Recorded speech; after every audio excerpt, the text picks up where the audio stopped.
Hi, everybody. It's Mia. Welcome to ESL 56.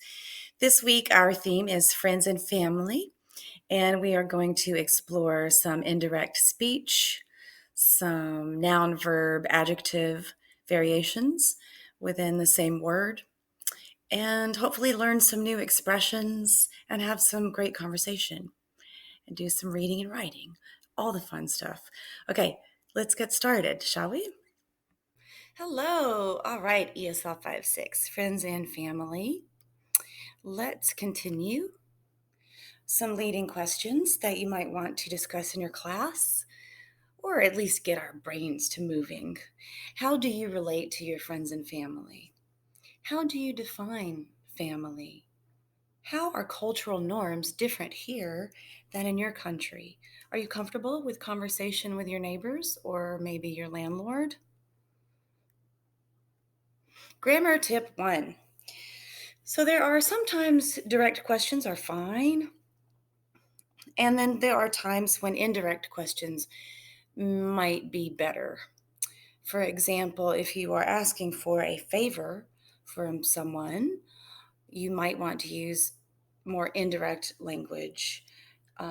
If you're trying to be more polite for whatever the reason, you would want to use more indirect language. For example, where did they go last night? Simple, direct. More indirect. Could you tell me where they went last night? Direct yes or no. Did you finish your homework yet? Indirect. I'd like to know if you finished your homework. Okay, let's check out Digna and Rashid. Digna, please feel free to read with me. Digna says, "Hi, Rashid. I'd like to know how the visit was with your family." Rashid says, "It was great. I miss them. We lived together in my country and now we are all in different cities. So, yes, it was good. What about you? I'm curious as to how your visit went." Digna says, kind of mixed, but it's different for me. My family is very traditional and I'm not.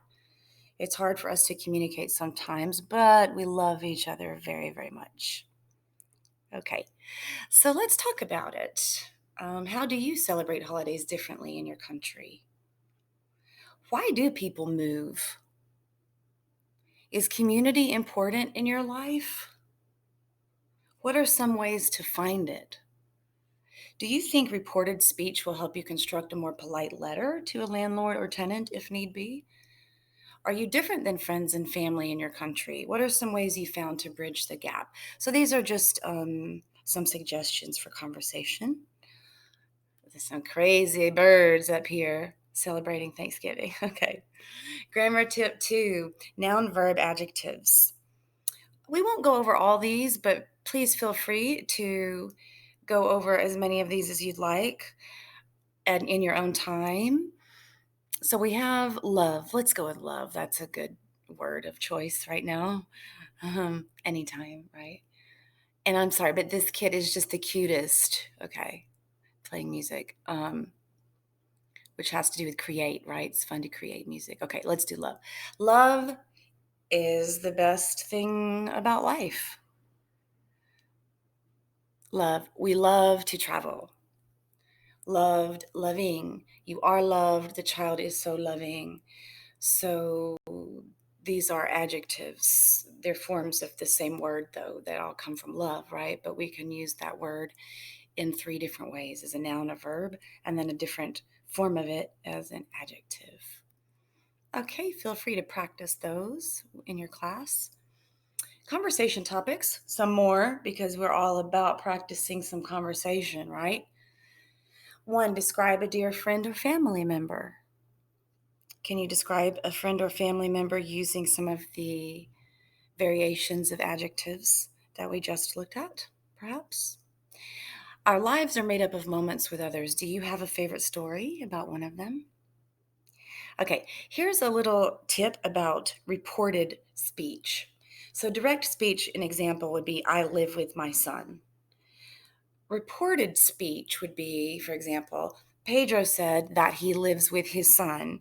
He told me that he lives with his son. He told Lori that he lives with his son. Okay, any questions there? Common friends and family expressions. These are used often.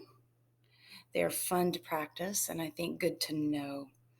Through thick and thin, a shoulder to cry on, close knit, birds of a feather flock together, and we are like two peas in a pod.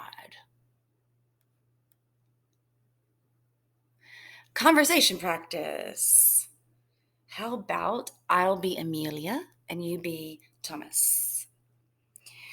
Thank you for coming all this way for me during this difficult time. It means a lot. Thomas says, through thick and thin, baby, I'll always be your shoulder to cry on. Amelia, I'm lucky to have such a close knit relationship with a brother like you. A lot of people don't have that. You want to read Thomas?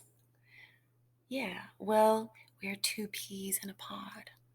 I couldn't deny you if I wanted to, and if I hadn't have come here, you would have never let me hear the end of it. Well, that's true enough, okay? All right. That is it, you guys. I think that's enough for now, right? There's a lot to look at here. Here's a fun link if you would like to check it out. It is basically a video about some interviews on the street where people get to describe an important person in their life. And there's some funny ones and some sweet ones. Okay, see ya. Thank you. Bye.